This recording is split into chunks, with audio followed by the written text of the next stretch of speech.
Hello watch fans, Berthier Watches here, and we thought we'd show you how to change the time on any Seiko with the 1320 movement, because it's a little unusual.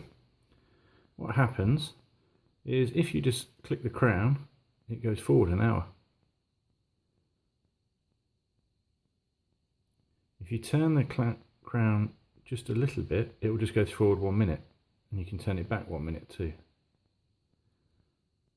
And you can turn it back 1 hour by rotating it a bit further.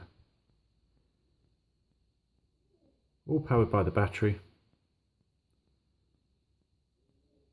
But very easy not to understand how that would work.